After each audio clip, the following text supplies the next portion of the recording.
aftershocks from deadly violence at a white nationalist rally in Virginia. Under the cover of darkness, symbols of the Confederacy being moved or hidden from view. In Baltimore, a crane removed a monument to Robert E. Lee and Thomas Stonewall Jackson from its pedestal. Working around Alabama state laws that prohibit the removal of Confederate memorials, Birmingham's mayor orders wooden panels to cover up a downtown monument. North Carolina's Durham sheriff is pushing for felony charges against protesters who already toppled a nearly century-old Confederate statue. And in Texas, the mayors of Dallas and Houston both hoping for more measured responses, launching reviews of Confederacy-related statues on public lands.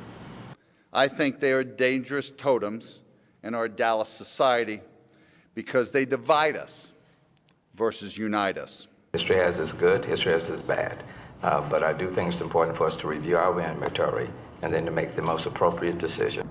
The National Register of Historic Places does not keep a detailed list of all of the nation's Confederate memorials, but the Southern Poverty Law Center has identified over 1,500 Confederate place names and other symbols in public spaces. President Donald Trump continues to double down, blaming all sides for the recent violence. Hello, everybody. You look at both sides.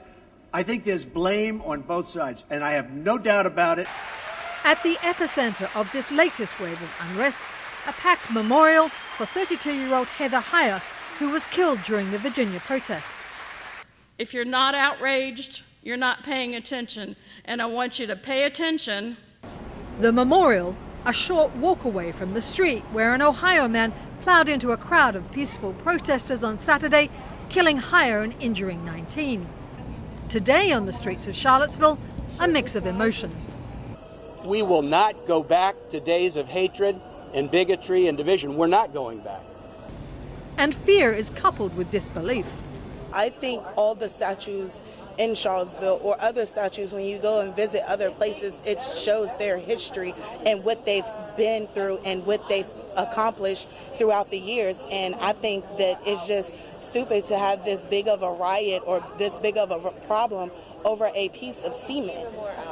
All over Charlottesville, I'm gonna let it shine. All over. More than 150 years after the Confederate War ended, the battles are continuing. Tracy Brown, Associated Press.